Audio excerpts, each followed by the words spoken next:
Earlier on the Disability Network, we aired a story about pregnancy and disability.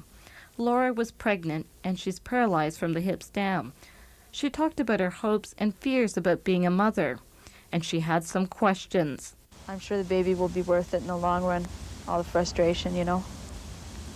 It is, right? Laura will answer that question on today's edition of DNet, the Disability Network. Hello, I'm Ming Wong. We'll hear about Laura's experience as a new mother.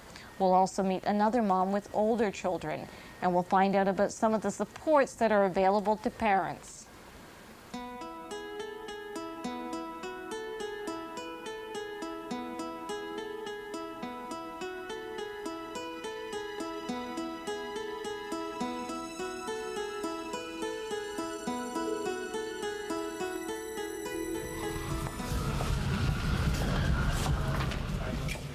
Laura arrives at the hospital like any expectant mother.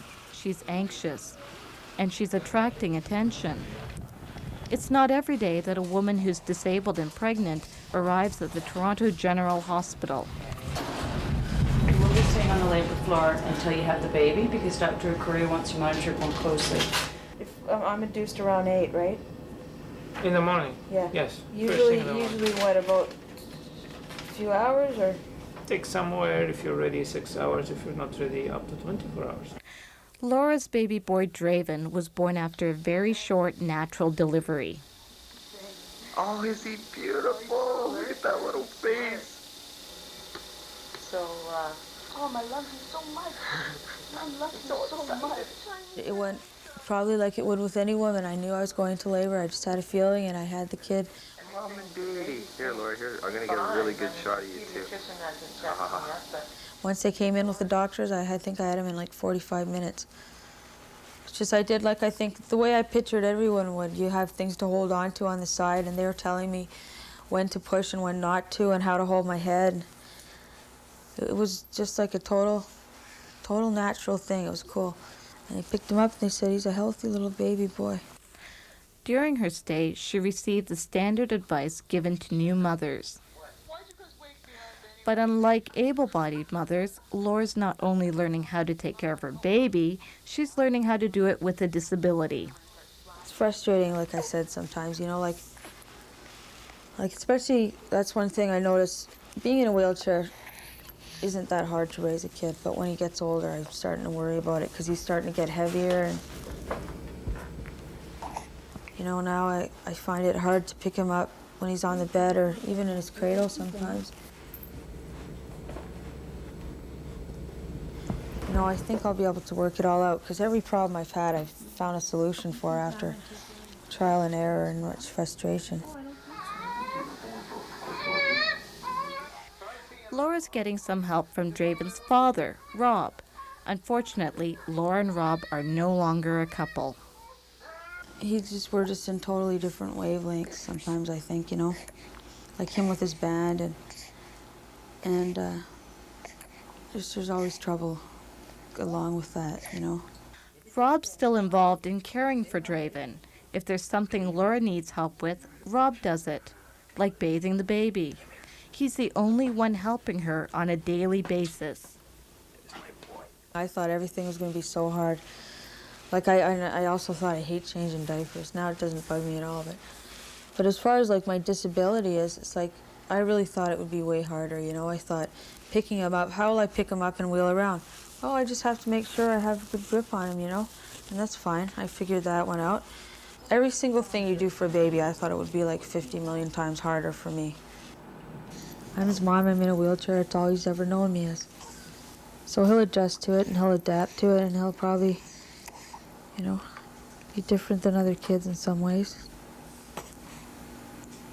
And then maybe other kids will tease me when he's in school and he'll stick up for me and he'll fight over me. Oh no, don't talk about my mom that way. But then another thing too, he'll think, wow, cool, when I'm not in it, he'll be riding around in my wheelchair. You know what kids are, eh? He'll be all happy and excited. It's like a toy. Just don't be taking it without my permission. Laura doesn't have any accessible equipment. She doesn't think she needs any yet. But when Draven gets too big for the cradle, she and Rob are going to try and adapt a standard crib to make it accessible. Meanwhile, she's had to fight for accessibility outside her home. For his first doctor's appointment, right, I telephoned to book a ride on Wheel-Trans, and I said, okay, I want to book a ride to the doctor. And they said, okay, do you have any escorts? And I said, yeah, I have one escort and my baby. And they said, well, that's 2 escorts. And I said, no. I said, he's 1.5 months old. They said, well, he's still considered an escort. You know, I was thinking, for one thing, how can he be considered an escort? Because I think escorts are people who go along with you to help you out, right? And I'm thinking, what do they think he's going to do for me? You know, he's 1.5 months old. And I just thought, the fact that I had to explain myself to anybody, much less like 20 million people that I talked to, I thought, the fact that I have to speak to even one person about this and fight over my right to be able to have my child on the bus with me with somebody to help me is ridiculous, you know? But I straightened it all out. Now they have on my file that I can have 2 escorts all the time. Laura's learning new parenting skills each day, but she's only just started. When we come back, we'll see how Tracy, another mother with a disability, made it through the changing needs of her 2 children. Here's a pencil for you. And no peeking. No, I never peek. You gonna wear this dress? Tracy has muscular dystrophy. She uses a wheelchair and has limited strength in her upper body. She and her husband Dave have 2 girls. They're 5 and 7. Like most kids that age, they're pretty demanding. They're gonna edit that out. Heather. Heather.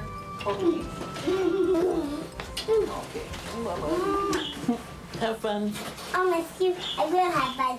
The parenting issues at this age are very different from the ones Tracy had when her kids were first born.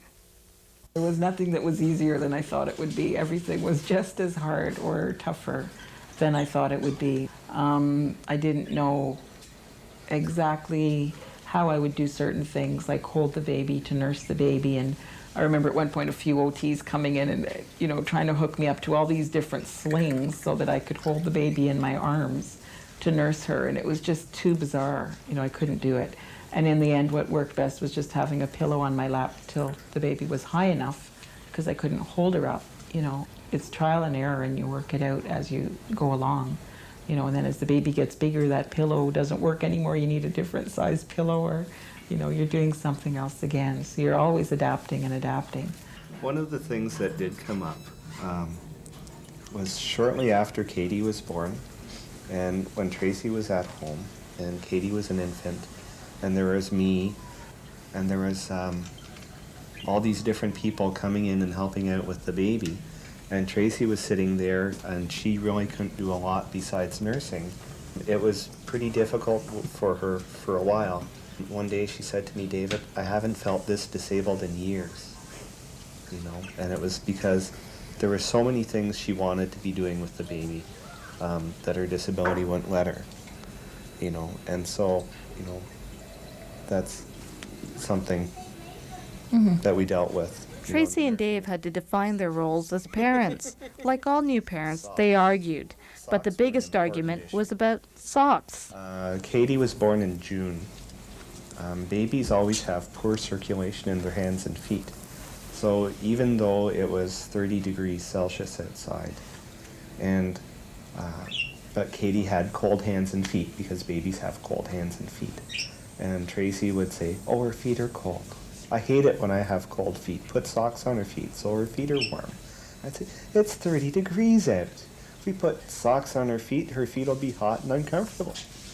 And she would, well, you don't want to put socks on the baby, and you're just being male, and because you can do it, and I would do it if I could, but I can't. You know, so you should just do it because I want you to. And That's right. So when the nurturing assistant came, she put socks on the baby. That's right. Nurturing Assistance is a program that Tracy set up herself. She organized it through her attendant care services. A person helps Tracy care for her children, but only under Tracy's direction. I think it's been really helpful because I've developed my own relationship with them, I think, and we I think from a very young age, I have been able to take them out on my own as well, and they're used to listening to me. And, you know, if I had said to them, this needs to be done or you're going to have to go to your room, and they said no, then I could ask that person, please pick them up and take them to their room. So they'd know I could follow through on things. So like at this point now, if I like send them to their room verbally, you know, I mean, they go. They're just used to, you know, knowing that if I say it, I mean it. Some people started saying it's not knowing what it was. But I wasn't really worried about equipment because I knew, like, regardless of what the equipment, it wouldn't be enough to, you know, help me do more. You know, what helped me do more was having someone in that role, you know, the nurturing assistant kind of role. And that's what helped me the most. So I wasn't really worried about tracking down equipment or adapted things. What do we do on this, Katie? Is it dice? Yep. Katie, who's 7, thinks there are advantages to having a mom who uses a wheelchair.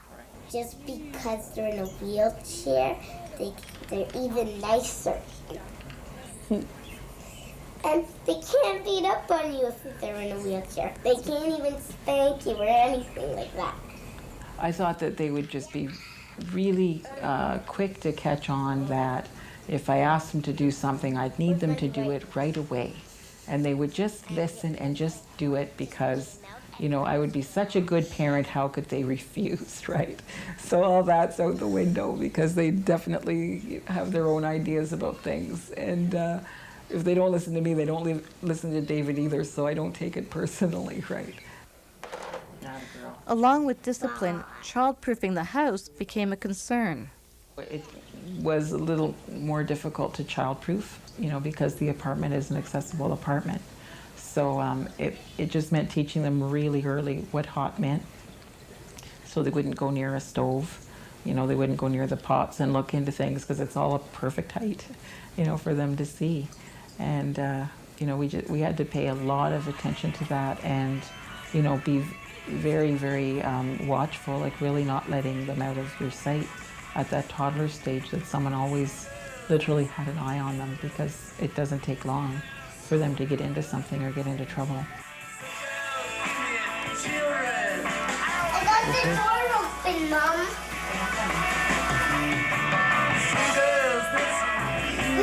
Are you going to school? I mean, if they fall and they're hurt, if all they want is sympathy, they'll come to me before they'll come to David because I'm much more sympathetic. But if it's a serious thing and they think they need a Band-Aid or they, you know, need something more, then it's David they'll call for. So it's funny how they kind of channel, you know, who they want, and, you know, you can tell how serious the injury is by who they go to. Tracy's learned a lot about being a parent. And even though Laura's just beginning, some people think she's an expert already. When we come back, we'll see how parents can network to get information. Like if I'm in the kitchen, since I can't walk, like if he's crying or something, I can't run in there to make sure he's all right. So I just wheel him in there in the cradle if he's awake. And, or else I put him in his car seat, which is on my kitchen table.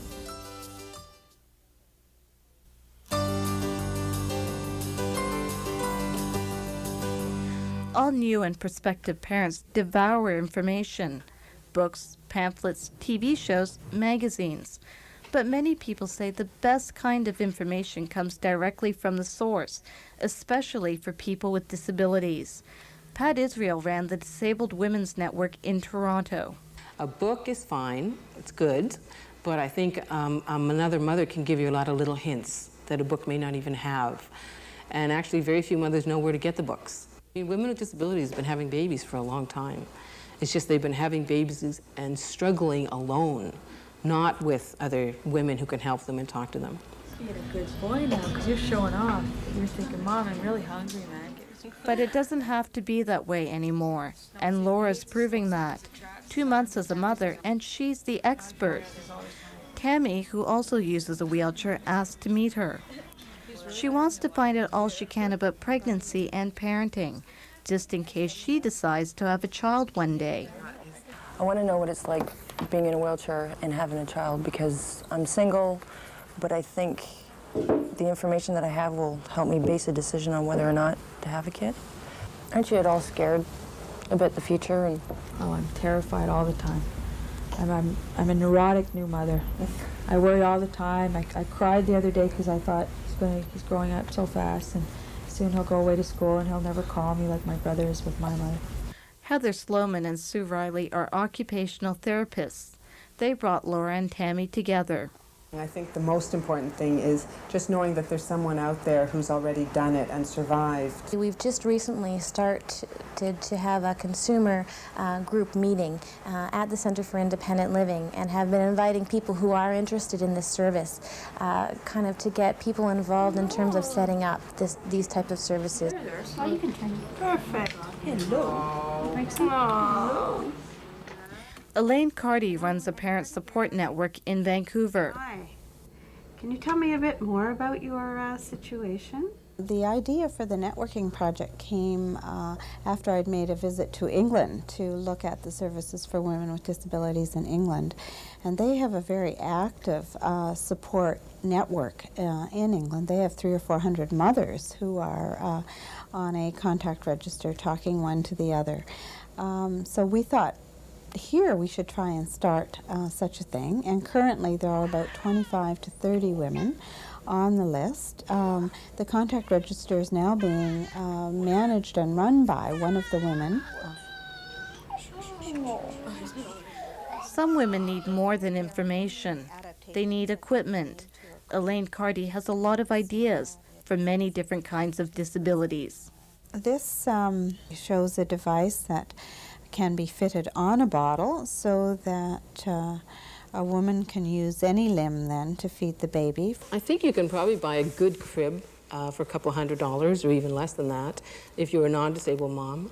If you're a disabled mom and the crib that you get has been adapted, that can often run $2,000 to $3,000.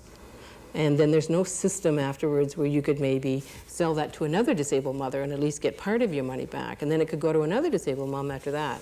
There is an agency called Tetra, and it's a group of volunteers who helps people with disabilities adapt or build new equipment, and they have helped disabled moms before. Oh, hello, Rita. Can you bring in the pictures, please? Sam Sullivan is the executive director of the Tetra Society in Canada. What we often find is that some of the products that are available on the market don't fit the needs that that specific person has. So in that case, then we feel that we can, work on either the accessible product or a product that was off the shelf, just a commercial product, and we can adapt that. Pat Israel says that people with disabilities have to be persistent when searching for information about parenting. So to me, you should be able to phone almost anyone in the system that exists and be able to get at least some minimal information about pregnancy and disability and becoming a mom. I think that happens sometimes really easily for some women. You just almost luck into it and get the right people. And for some other women, they make maybe 10 to 15 calls and finally do get an answer. It can depend how determined you are. I'm not used to this. Well, I think you've done a really good job. Not job, but yeah, I think you've done very well. It is a job. I needed the information because the information wasn't available when I had my accident. And then when I came back in here in '86, the information still wasn't available. So when I came in this time, it was in my face. So I wanted to grab it while I could because the information wasn't there before. And I think it would help me base a decision on whether or not to become a mother, because it's really scary. And I think mentally I could cope with it, but I don't know if I'm going to be able physically to cope with it.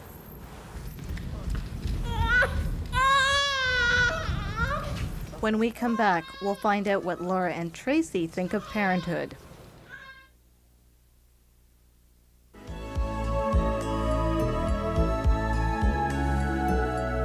Sometimes people have, had conversations with me because they're thinking about starting a family and they're trying to decide should they, shouldn't they, and it's really a personal decision. Having kids and raising them up means different things to different people according to the way that you're raised as well. And I think the circle of support is really critical. Like, I don't think I could have done it without David and without family and friends that were around us and you know, even without the support of my attendant service provider to do that, it would have been very, very difficult. And I'm sure without that support, I would have regretted the decision. One of the things that happens when you're looking at being a parent is you're waiting for things to get back to normal. It doesn't happen. Just don't bother. Early on, we sort of figured out that it wasn't going to get easy. It just gets different. You know, it just changes. There's always, there's always challenges, and there's always fun stuff at any age.